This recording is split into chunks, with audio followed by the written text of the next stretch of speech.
how to get the absolute best price when selling your home. Hey, good morning. It's Maria Quattrone. And this morning I wanted to talk to you about how you get the absolute best price when selling your home. I recently just did an article in Authority magazine. If you saw it, I sent it out yesterday. It's a pretty nice article they wrote. It's about a 14-minute read if you want to take a read of it. But they asked me this question: how do you get sellers the absolute best price when selling the home? So I want to talk to you about that this morning. And the number one most important thing when you decide to sell your home is that remember it's no longer your home. You need to be able to detach yourself from the actual sale of the property. That is one of the biggest problems I see that come up with sellers, is an attachment to their home. It's being attached to and there's this emotional and normal, 100% normal people when they go to sell their home, become 100% irrational because they're emotionally attached to this property. I mean, it makes sense. You've been in the property for 10, 20, 30 years and it's your home. But you have to think like this, and this is how sellers make the most money. You got to take off that, when you make this decision that you're going to sell your home, that you have to take off that hat of being that homeowner. And now think of it as, this is an investment, and how do I maximize my money with my investment that I had over all these years?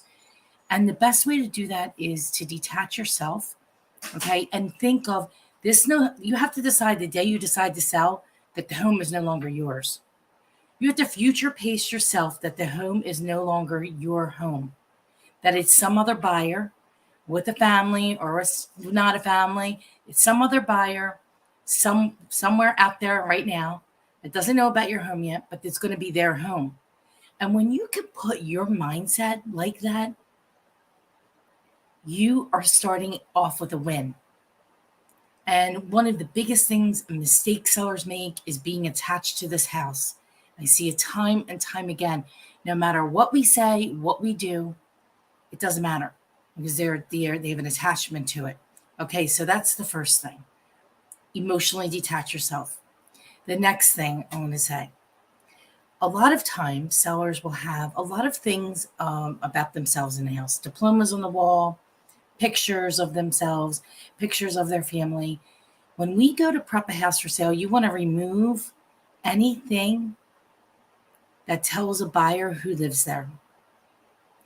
I don't care what anybody says. People judge and they make decisions based on emotion and then follow them with logic. So if they see something that they don't like, they start to come up with other little things that they don't like. So we want to create a neutral palette for the house. Okay, we want it to be neutral palette in regards to things like books. Remove any kind of books that could be would weigh on either side. Today, it's a crazy world we live in, very polarizing from one extreme to the other. We want to eliminate any of that. We want our house to be neutral all around, neutral in color and neutral. That's another thing that's really important and something that sellers don't think about. A lot of times I go into people's houses and their closets are full, which is fine. But it sends a message to the new potential buyer. Even if there's 100 closets in the house, but they're all full, the message it sends is that there's not enough room for storage. So what I ask sellers to do is to remove the things from the closet and make it less packed. So it actually looks like there's plenty of closet space in the closet. So it means like removing, a lot of times people will keep like their winter and summer clothes. You got to get rid of this stuff. I say, you're packing anyway, start packing now. Start packing now and decluttering your closets. It's a big thing. And I saw it so many times when buyers would open it up and they're like, oh, there's not enough closets. And I could count them. Like, there's 27 closets in this house. Of course, there's enough closets, but that seller wasn't properly prepared. So buyers don't know that. They just know what they see. So we want to remove any kind of books, any kind of pictures, any kind of diplomas, anything that tells them who lives there. We don't want the people who are coming to see the house. They don't need to know. It's not their business. It doesn't matter. What matters is that we create something for them so they can visualize themselves living in this house. Remember, you no longer own your home the day you decide to sell it. The day you decide to sell it, you're emotionally detached. You have to be emotionally detached. Okay. So the first things that people see when they get to your house is your front door. And a coat of paint goes a long, long way. Fresh coat of paint. And whatever time of the year it is, so let's say it's Halloween, Christmas, or Valentine's Day, have something Halloweeny, fresh, mums outside, a wreath on the door. Always year round, a wreath on the door when you're selling a home. It says maybe something like some flowers or welcome. It's very warm. It's very inviting. You can make any house homey with certain little things. One of the things that we do at open houses is that we actually bring a vanilla candle and we burn the vanilla candle. Why? Because vanilla is a sense of home, a sense of peace. Okay? So we have emotionally detached, create a neutral palette throughout your home. We don't want anybody to know who lives there. Okay? If this is at all possible, but I think it's pretty possible for most people to do these things. A fresh coat of paint. We want to get the front door and whether you have a large front area that's spread out or you just have a little house, a row house, we want to make that inviting. Okay. And clean, everything clean, windows, the house. I know most people keep their homes clean, but when you're selling a house, we want to have a deep clean before we put it on the market. Okay. There's a lot of reasons for that. A house that is deep clean, that smells good, attracts buyers when they're there. You want to get them when they're there to stay. You don't want them running out the door. And that's another thing that comes up. A lot of times, especially properties that people aren't living in right now, they won't keep them at, say, 72 degrees.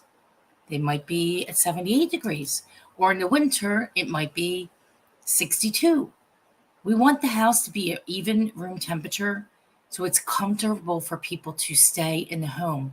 I can't tell you over the years how many homes I used to go in and it was freezing and all everybody wanted to do was run back and get in their car. Okay. Or the house was too hot and you're sweltering. I mean, who wants to begin with? It's 97 degrees out and then you go into a house and it's even hotter in there because the temperature's not right. There are so many little intricate details that go into selling a property. Okay. But one of the most important things is that you hire an agent or a broker who is 100% honest and transparent with you about price. Okay. Sellers decide they get the price in their head and that's what they want to go with, even when nothing sold for that cost per square foot. Nothing in their neighborhood sold for that price per square foot. But they have this price in mind.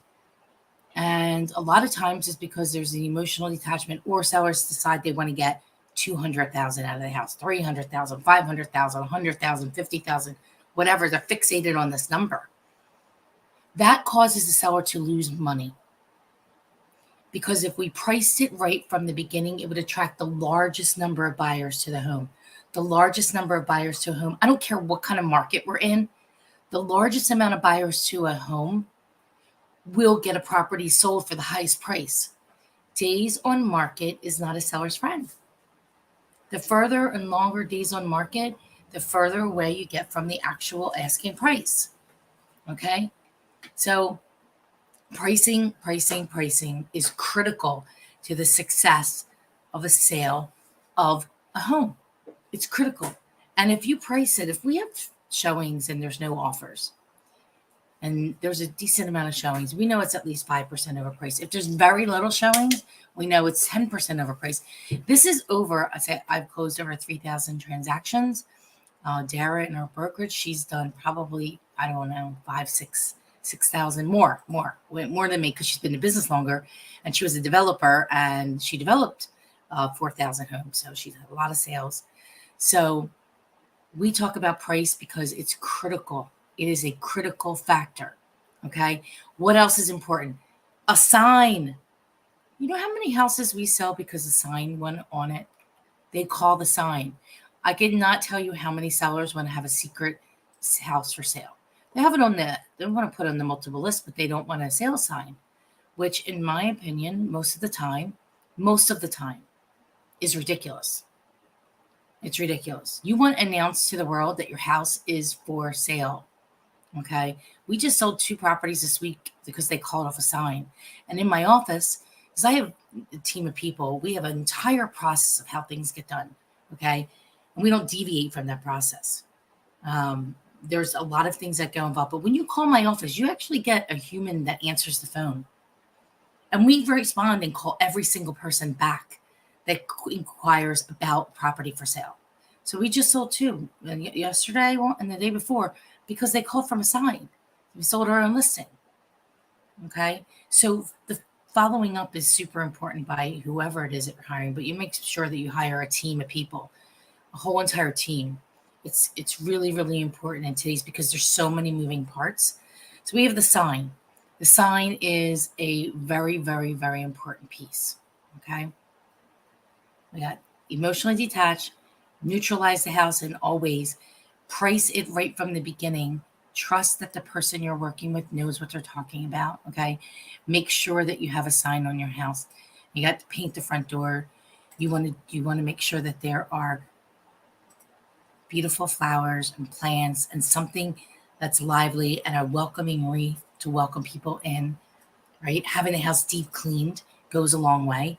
Also, if there's like little things like a GFCI outlet doesn't work or a light doesn't work, making sure that all lights work in the house.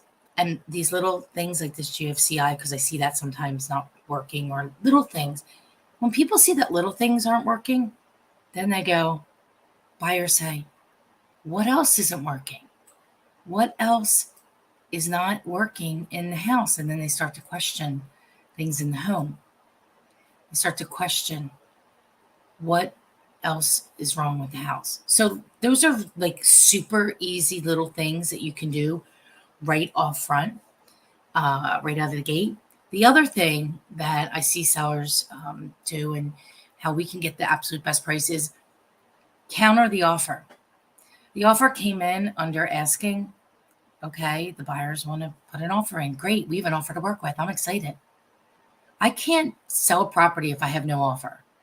So we in the past have had some sellers who didn't want to counter. I said, that's ridiculous. Another ridiculous thing. They're going to want to get the best that they can get. And we're going to get the best for you that we can get. We will always get you the highest value the market will bear. And I don't get to dictate what the market will bear. Once we go to market, the buyers do. They dictate what the market will bear and what they're willing to pay for a home once they get there. Okay. So we have what the buyers are willing to pay. They're going to put an offer in, and we are going to negotiate that offer. We are professional negotiators. I have a certified negotiation expert designation. So there's all different types of things we do. And that's some secret sauce. Can't tell you about that to get you the absolute best price in negotiation. Okay. That's something that we do internally. And it's part of our whole entire process and plan. So always, always, always counter the offer, even if it's and you think, don't be insulted. Remember, you won't be insulted if you're emotionally detached from the sale of the home. You cannot be insulted if you're not attached to the sale of the house. Okay. So this is some of my advice that I give our clients at MQA. Emotionally detach yourself. Make sure you listen to your broker. Okay. Those are really important. Deep clean your house. Get the closets done. There's also a list of other, probably a couple dozen other things. But today, I'll leave you with that. go ahead and read the article. And if you'd like a copy of the article, I'm happy to send it to you. Just let me know. Drop some comments below. I wish you a great day. I'll see you next Thursday at 8:05 when we're talking about what's going on in the real estate market. So have a great weekend, everybody. And thanks for tuning in to the show today. Have a great one.